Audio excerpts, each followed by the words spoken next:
Good afternoon. I am Dr. Ollie Jones, co-president of the Ohio Grandparent Kinship Care Coalition. Welcome to an exciting afternoon with two awesome speakers today. Before I get started, I just want to know that we are a statewide organization which provide information, networking, and navigation services to kinship care providers in the state of Ohio. And I want to encourage you to pass the word around about the coalition. If you know anyone who's a caregiver, please share our organization with them and let them know how we can be impactful in their lives. Today we have two speakers and we're excited about the speakers this afternoon. One I got an opportunity to know back in 2018. And so we're excited about that. Our title this afternoon is Identifying the Gift in Your Child. Identifying the gift in your child. Louis Fields will be our first presenter. He is the founder of Books for Bruises. Mr. Fields founded Books for Bruises out of his own life experiences.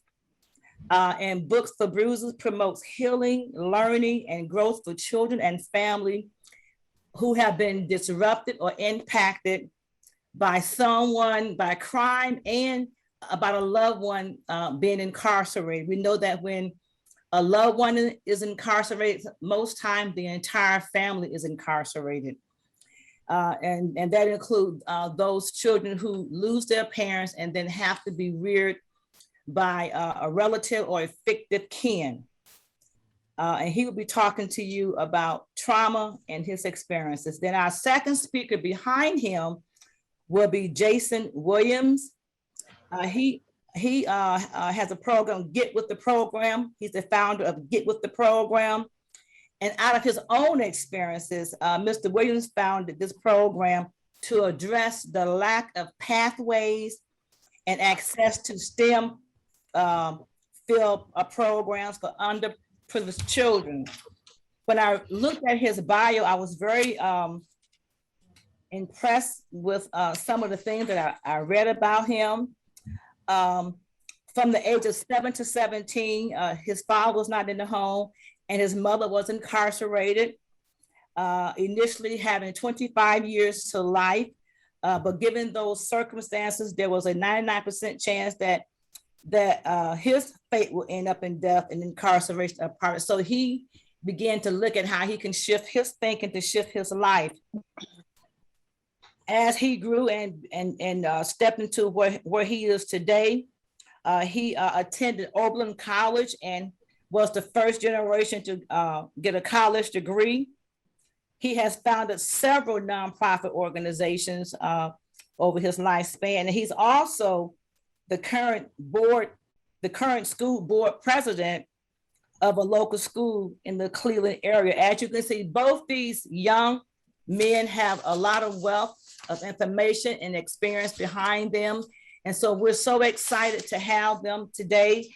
And before I give it over to Mr. Fields, I want you to mark your calendars for December the 8th, which is our next coalition Zoom meeting. And this would be our holiday Zoom meeting, December the 8th from 1 to 2:30. So mark your calendar and get the word out to those that you know about the Ohio Grandparent Kinship Care Coalition, because we have relatives and caregivers who need to have the information to help them sustain their placement with their children. At this time, I am going to turn it over to Louis Fields. In your hands, Louis. Okay, thank you, Dr. Jones. Hello, kinship population. I thank you for this opportunity, for allowing us to utilize this platform. Louis, hold on one second. Hold on one second. Before he can, I want to say this before he can, I want to say welcome home. Thank you. I want to say welcome home because Louis came home October the 3rd? 12th, October 12th. So welcome home. Go ahead. Thank you. So as I was saying, hello to the kinship population. I thank you for allowing us this platform to hopefully engage you and give you some information to equip you to better promote your children into the future that they were destined for, according to God's will. I thank the Dr. Jones, Lisa, Mr. Browder, and also Ms. Barbara Turpin, and the whole Kinship Coalition, and Mr. Jason Williams for being our guest, Ms. Beverly Winston. I'm not going to be too long. My name is Lewis Fields. I'm 43 years old. I have been out of prison for 1 month and 8 days. I was released October 12th after doing 23 years of incarceration. In 1998, I took a man's life over a drug deal going bad at the age of 19. I was given 15 years to life and sent to prison in the state of Ohio. While in prison, I continued on the same destructive path until I would be sent to Lucasville, which is a super upper security max prison. In Lucasville, that would tend to be the best thing that probably happened to me in my life. It gave me a time to detox, to get away from everything, and to deal with myself. And the Lord found me there, and I began to develop myself after realizing I was illiterate. A brother saw something in me I didn't see in myself. That's why I'm so big on mentorship. And he started giving me books and like mentoring me and telling me how important philosophy is, politics, and reading nonfiction. The books he was giving me, I couldn't read. I didn't know what I was reading. I could read the words off the page because my whole life, everybody said, Lewis, you read well. But I couldn't understand anything that was in the books. So I was bringing them back. And he gave me Malcolm X's biography. And that catapulted me to another place because I realized I was illiterate. And also Brother Malcolm encouraged me that I could overcome and I could change, go to prison and actually get out and work life. So through that catapulted me to being a reader, avid reader. And through reading, that changed my life. Reading opened up doorways, it opened up windows, and it presented mirrors so that I could see my true self. Over the course of my life, in 2007, the Lord would come into my life. Christ coming into my life was huge. It gave me identity and purpose, and it gave me a true father, a true household to look at, because we're all human and we're imperfect, and we do the best we can. And I know that the kinship population, you guys are tasked with a huge, monumental responsibility of trying to rear children in today's society. So what I'm here to do is offer Books of Bruises as a solution for some of your problems, to try to give you some information that could help you. There is no magic cure. It's hard work. It's everyday commitment. But what Books of Bruises is a intervention for children who are suffering trauma. What I use as the salve is improved literacy. Through improved literacy, you improve your communication skills, you improve your ability to be able to regulate your emotions and also handle conflict resolution. So I realized I had trauma when I was watching Ms. Robin Hill on PBS. Robin Hill is a clinician out of Cleveland, Ohio, Robin Hill Services. Where she was talking about children that witnessed violence very early in their lives, it was like she was reading my whole life and the things that were going on in my head. I didn't realize I had PTSD. So once I realized that, I'm a reader, I started reading up on it, child psychology, reading about my brain. That would catapult me to a whole nother level. That was like the missing piece. I had the literacy, I had Christ, and now I had an understanding of how all this happened in 1998. How did I come to take a man's life? So once I figured that out and I strengthened myself, I wanted to strengthen others. So Books of Bruises is actually the intervention. I looked at myself, I said, well, I would go back to when I was 10 years old. What would have saved me? What would have prevented that loss of life? And this is the intervention, Books of Bruises. Under education, the inability to communicate and the illiteracy and trauma are two of the main causes of incarceration, the main causes of crime.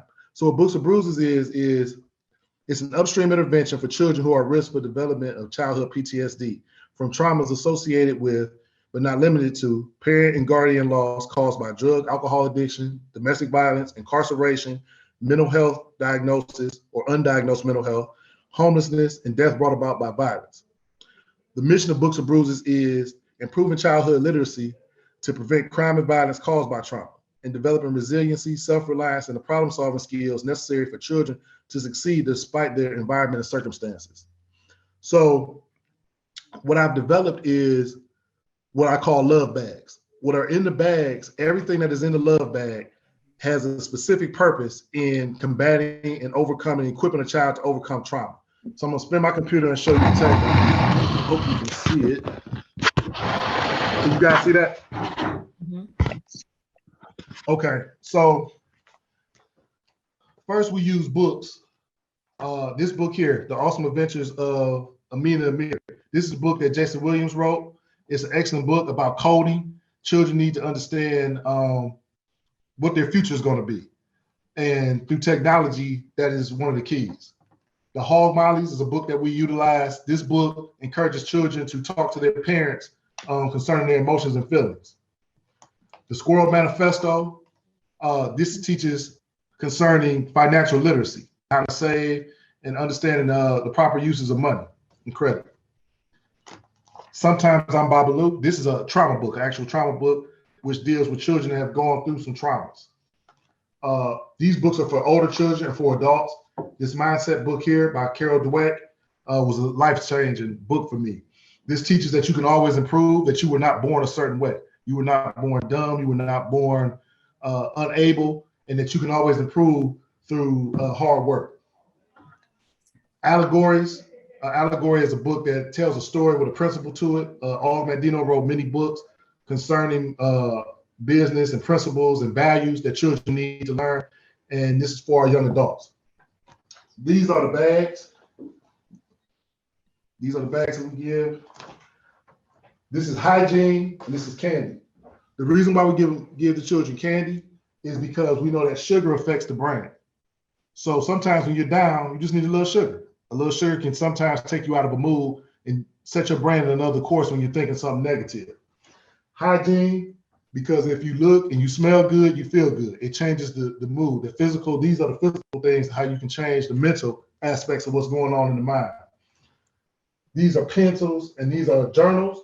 We encourage the children to journal their story and to journal their feelings and their emotions, because being able to express your emotions is very important and it empowers the child to be able to control their own mind.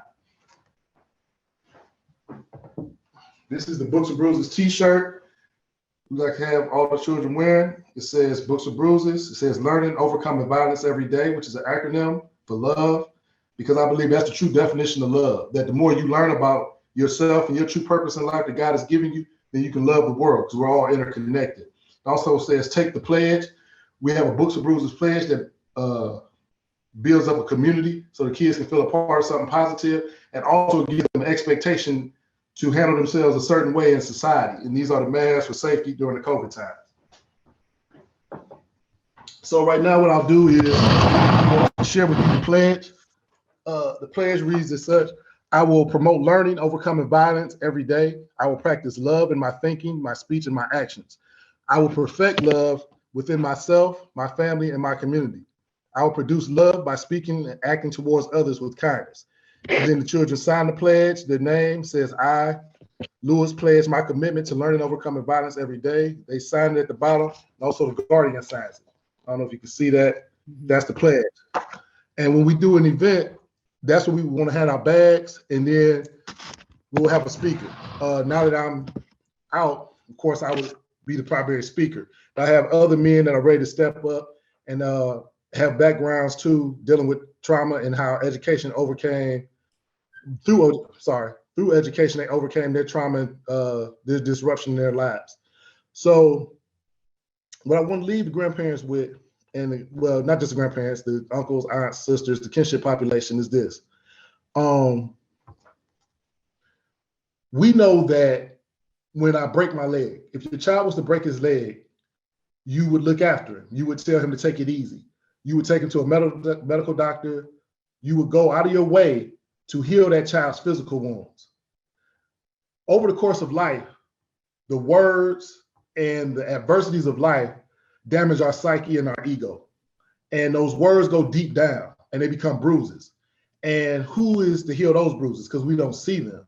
So when you tell a child they can't, they won't, don't do that. You're going to be just like so-and-so, and it's a negative curse that you're putting on the child. And I'm not saying you're doing it. This is what the world does. School is tough. It was tough when I was going to school in the 80s. I know it's tough now. Kids can be very cruel, very mean.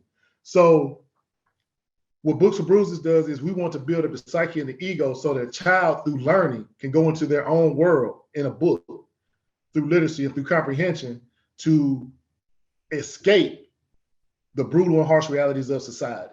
The wonderful speaker I have, Mr. Jason Williams, this is what intrigued me. I saw him on WKYC, We the People, show that I love and watch on Channel 3.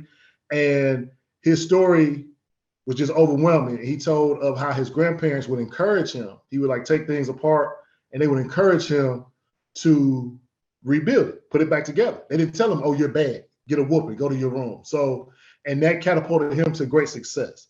And coming over, I'm gonna turn it over to him. This is his book, The Awesome Adventures of Amina and Amir. And he's going to talk about his journey, his story, actually being in the kinship population, and the role technology is going to play in the future for our children, and that we have to find the gifts in our children. And how you find the gifts are push them into an expectation. Expectations are everything. When I grew up, I don't remember having an expectation. So every day was just a fruitless day that I would just go through. What prison gave me was expectations. I was expected to wake up at a certain time and it started giving me discipline. So we need discipline and love, and that love is going to come through learning. And the more that we learn, the more we can help each other. I thank you for your time. I present you Mr. Jason Williams. Thank you so much.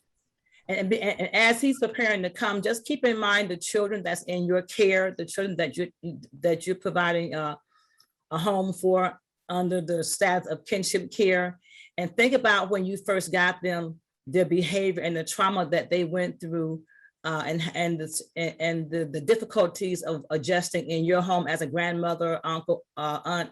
So keep those things in mind because trauma is real. So thank you so much, Louis, for that presentation.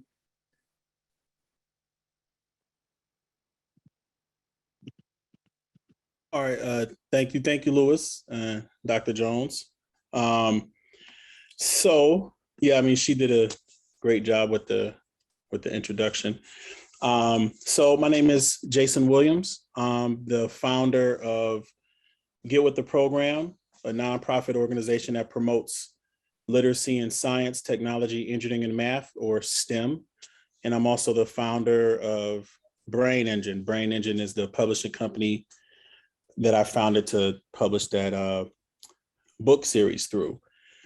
And so when Louis first approached me about this was a no-brainer because I'm part of the kinship population. I was raised by my grandparents.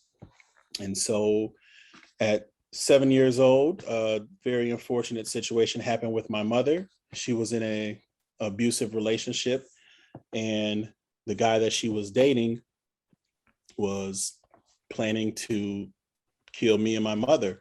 Had our stuff packed up, had his stories squared away and everything. And I remember that night, she had a knife to scare him away. He ended up falling on a knife and died. And unfortunately, she was charged with murder. She initially had a 25-year-to-life sentence down in Marysville at Ohio Reformatory for Women. And I remember the very first time going to visit her, my grandparents, we got lost and we were 10, 15 minutes past visiting time. And I remember they didn't allow us to see her. And just, I was young. It didn't quite dawn on me what, happened just with my mother's situation at the time, but I just knew that, she's no longer here and, only could see her sometimes. And it was, behind these walls and it was all these conditions. And so just the importance of what everybody here does, grandparents, or, you're raising some kids that's not yours, just the impact that you're going to have on those kids. And Louis said something about having expectations for your kids. I also want to add to that is it's great to have expectations, but also exposure. And so that's why I founded Get With The Program, because as a child, I was always into, science and math, but never had those opportunities, access to those types of programs. I remember I would receive, we would get like the science summer camp flyers from school, but my grandparents could never afford to send me. And so it was something I was always interested in and had a passion for, but never the exposure. And so I just, encourage everybody that's, you're raising a child, expose them to as many things as possible. And now I'll share the link with my nonprofit. So if you need some ideas, or, if I can connect you with, programs in your area or activities, I'm more than willing to. But yeah, I was born and raised in Lorain, Ohio.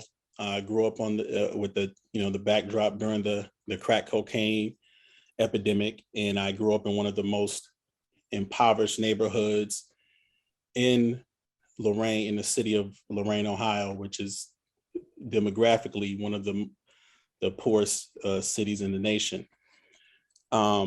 And so, but I managed to, overcome the drug fiends, and survive a school system that was historically underachieving. In 2017, Lorain City School District was placed under state control. And when I was in school, we would go back and forth between academic watch, academic state of emergency. And so one of the things that really helped me was education. And I was selected to participate in this Young Scholars program. The program still exists, but it's not at the capacity it once was. And so what that program did was, take me and my friends and other inner city kids around the state of Ohio to Ohio State every summer for 1 to 3 weeks, depending on the level of funding. We would stay in the dorms, we would take college classes, and we did this from 6th grade all the way through high school. And when we graduated high school with a certain GPA, you can attend Ohio State. Ultimately, I ended up attending a different school. But exposure to programs like that, my grandparents, especially my grandmother, she would sign me up for all types of programs. A lot of them I didn't like and enjoy, but it was just that exposure. And I also want to add, Dr. Jones had mentioned something about trauma.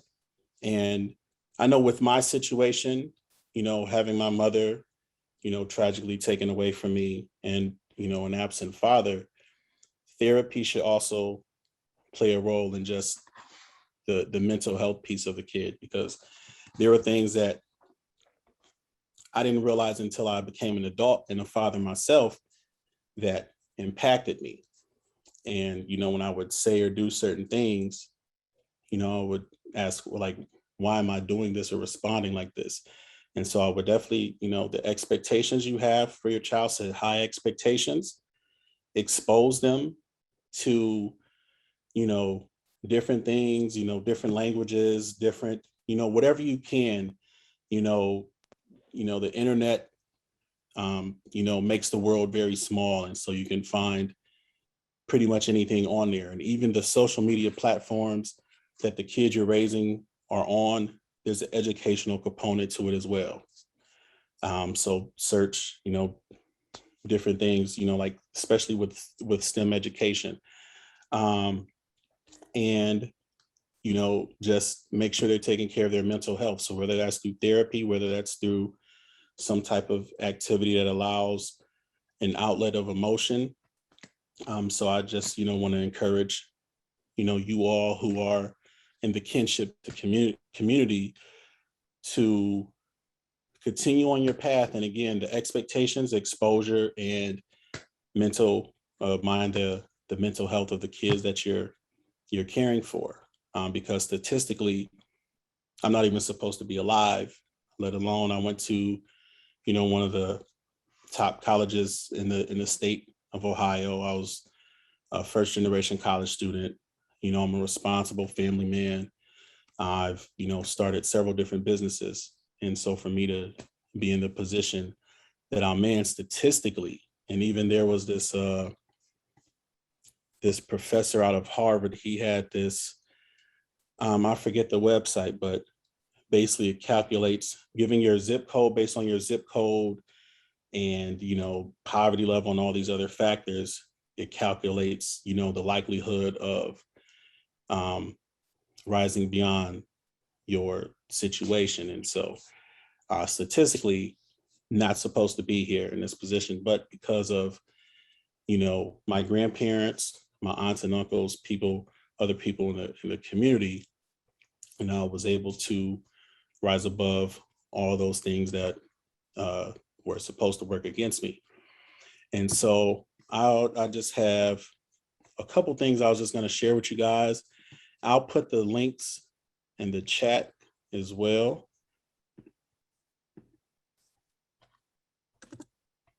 And so if you need to get in contact with me, you can on the Get With The Program website, there's a mailing list. You sign up, send me a message on there, I'll reply.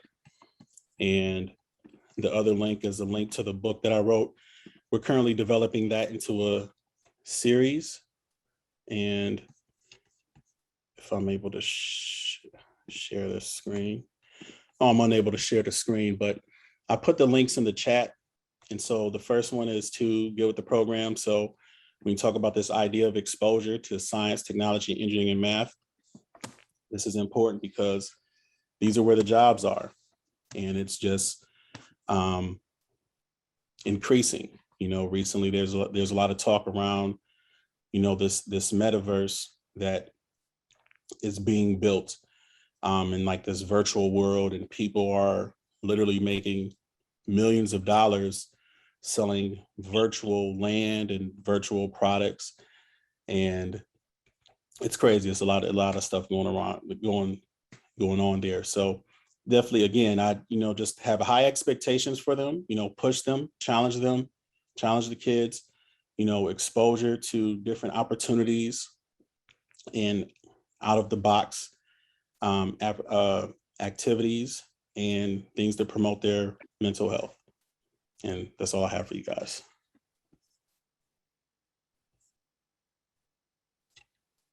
Thank you so much. Because we are a small group, I want to open it up for questions to our speakers because we are such a small group. Are there any questions for our speakers? Mr. Williams, you seem to have really taken advantage of educational opportunities, whether, you know, they were there for you or you searched them out. It seems like you and your grandparents really had to work to get into those educational opportunities. And I know Dr. Jones mentioned that you are on the school board in your community. I know a lot of caregivers have issues with the way the schools address the traumatic issues that the children go through. And Yes. because of that, there are a lot of behaviors that they have in schools that cause issues and problems. How are you helping your school system deal with some of the issues that come about because of these traumatic experiences that the kids have been exposed to?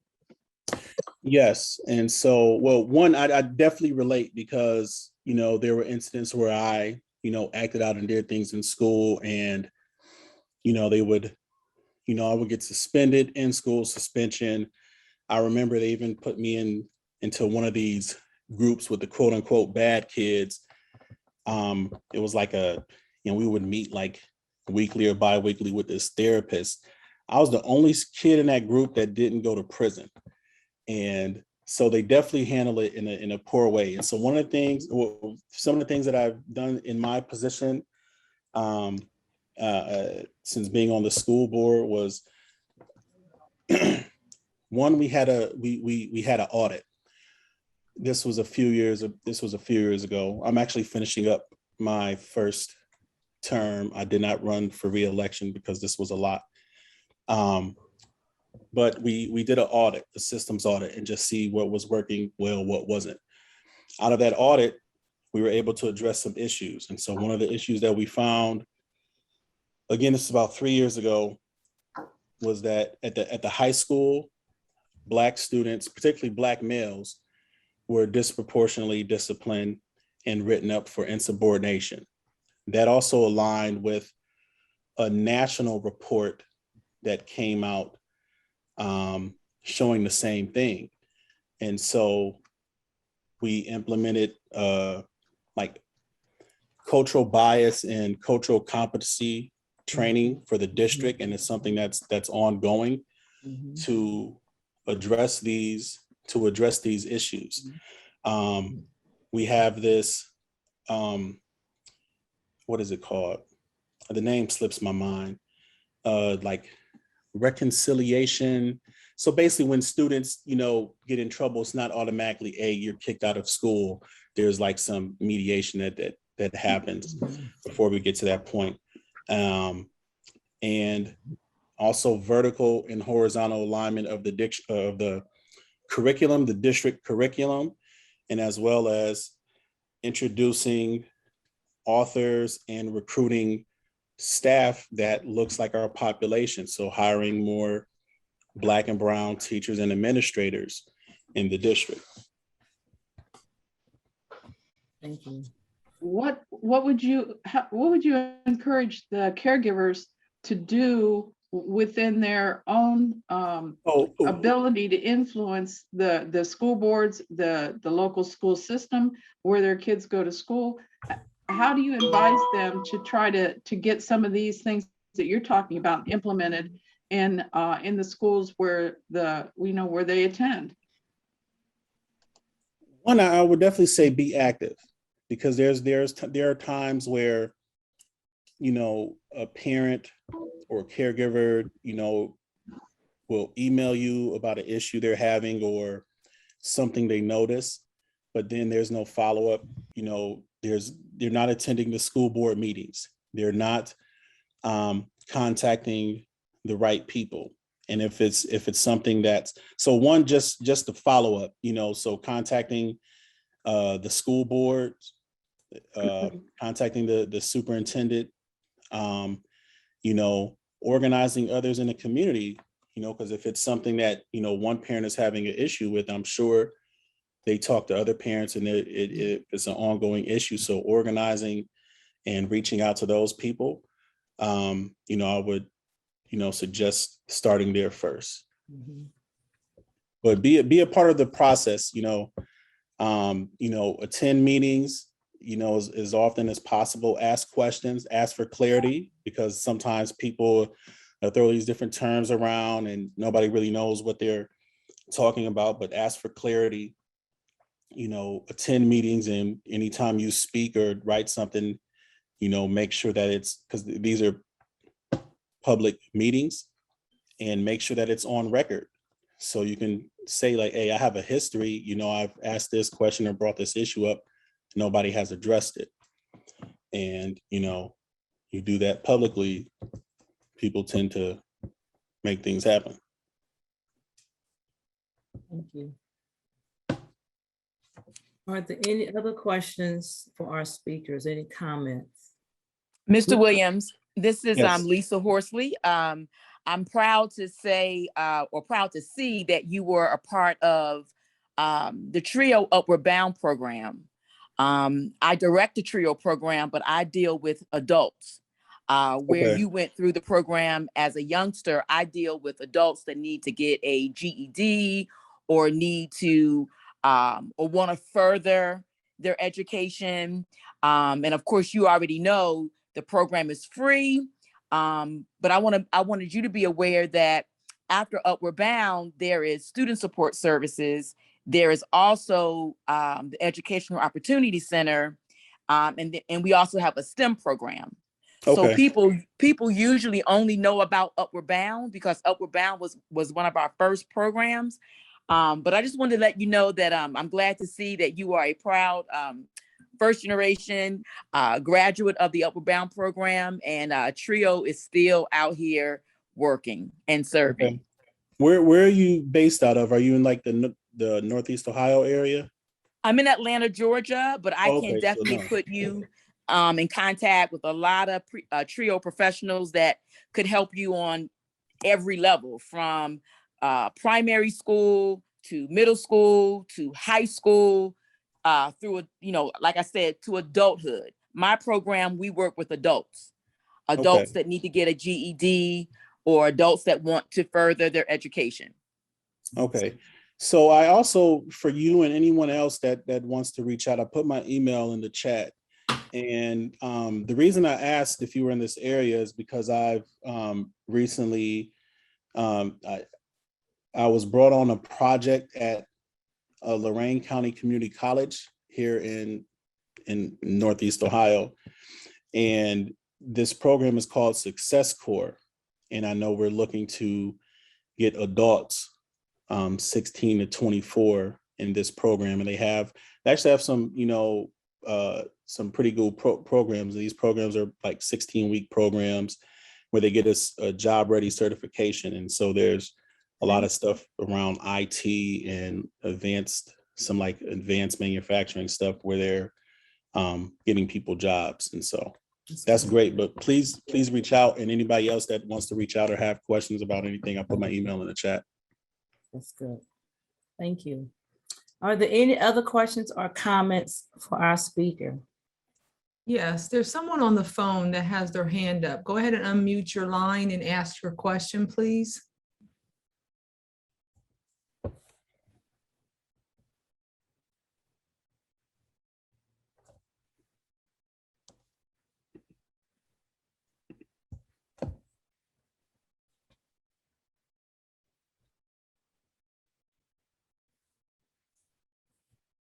Go ahead, Dr. Jones. They must not Okay. want to ask. Okay, is there anyone else? I see the hand up. Is there anyone else who have any comments? This has been some great information. And as you're pondering your question, just think about the experiences that you had when your grandchild, your niece or nephew first came to your home, and the type of trauma that they brought with them, and the impact of their trauma having on you, whereas you also went through some trauma as a provider. So think about some of those things in terms of how you as an adult go through the change of having to adjust your life to take in children, and then think about the trauma that the children have to go through leaving their biological parents, coming into your home. So trauma is really impactful. And as the speakers are saying, if we can get them in programs at an early age, we can reduce or eliminate the trauma that they experience as a younger child. Go ahead, the person who has their hand up. Sorry, I apologize. It's a mistake. Oh, okay. Okay. Is there anyone else that have any questions or comments that they would like to? Mr. Fields, I know your experience is different than Mr. Williams in terms of the trauma that you experienced in your life. Looking back, like you say, you really have looked back into your life and then try to bring things forward. What do you see that could have been possibly done different in the community, within your family, within the society that you were living in at the time, that may have changed the direction of your life? Thank you for that question, Ms. Turpin. I think Jason hit it on the head when he was talking about that exposure. In my younger years, I was more engaged in school and programming, doing things, extracurricular things, even if I didn't want to do it. Just being engaged will keep you out of certain types of behaviors. So I believe in like grassroots, where you at in your neighborhood right now. There are children that you see. You can see it when you get older. You can see the direction they're going.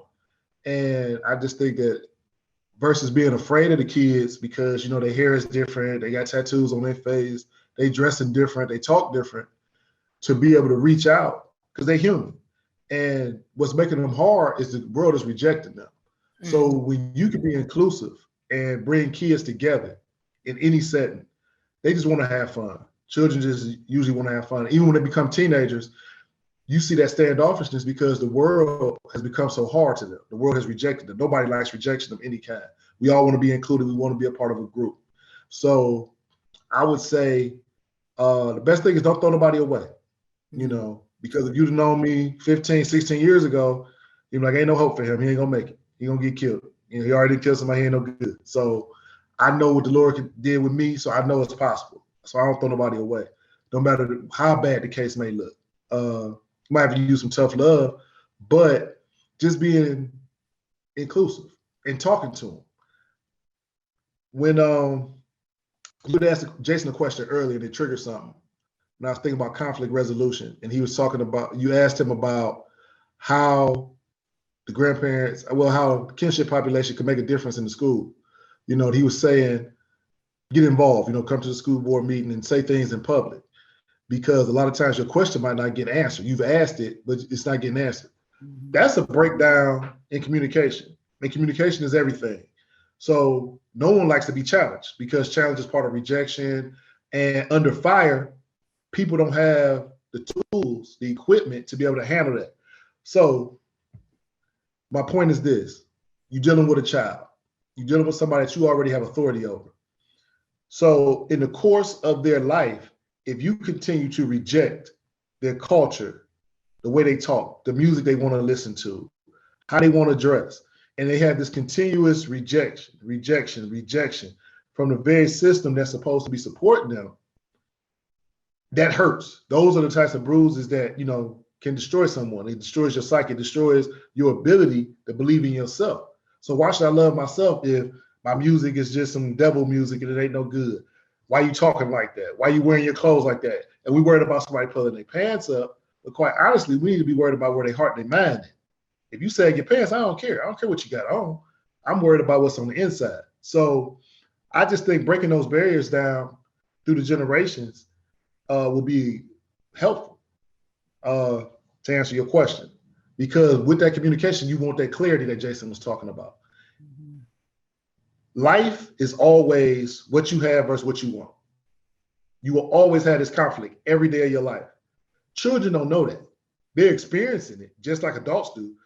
Adults understand, I'm going to have to do things I don't want to do because it's the right thing to do for my future.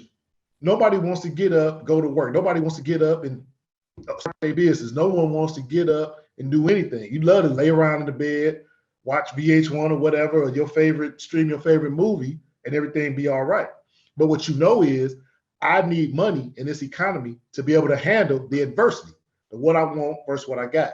Mm-hmm. So if the bill comes and the bill is $60,000, the problem is not with the $60,000 bill, because somebody got $60,000 to pay that. The problem is you don't have the $60,000. So when we apply this to trauma, as these wounds come in a child's life, all this rejection, my parents rejected me, my grandma rejected me, my cousins, my uncles. And then, like I said, school is tough. It's tough to be people kids you think that's doing all right, they ain't doing all right. You might think they're the cool kid. They got all the cool clothes, they hurting inside. They contemplating suicide, you know, but we're not communicating. So all these wounds are coming and you trying to live up to this thing and you have no information, not equipped with enough to pay the bills of life. And the bills of life are heavy and they continuously come. So just communicating with your child is huge. I remember as a kid, all I want to do is just spend time with my dad. I mean, I had the J's, I had all that, the starter coats, all that. That was cool. But you know at some point, what happens at some point in your life, you know that he's buying you off. Because time is valuable. Time is the most valuable, precious resource we got outside of like gravity and oxygen. Because it's all interconnected. Without time, it's over with. So to give that time, genuine time to say, what you listening to? And listen to it. And then maybe compare songs. Okay, why you wear your clothes like that? Like who dressing like that? And get that information. And you'd be surprised with continuous effort of that, what will happen in your child's life with your relationship with your respective child. Because they just want to be liked. So if I can't be liked at the house, I ain't got a chance with the world. So I'm sorry I'm long-winded, but that would be the answer to the question. Don't throw no kids away. That's what we need to hear. Right. Thank you. Yeah. Anyone else?